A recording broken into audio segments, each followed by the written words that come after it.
Hello, in this video I'm going to show you how to use live or motion photos on the Nokia 5.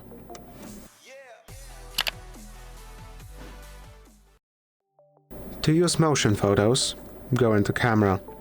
Make sure you're on the photo mode, then tap on this button.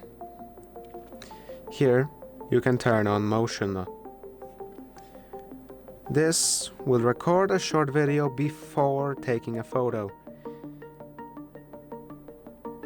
Once you've done that, you can go into the photo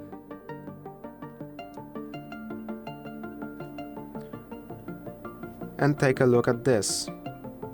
This records a short video constantly and then just saves a few seconds of it right before the photo was taken. If this video has been helpful to you, please consider subscribing, leave a like and a comment down below.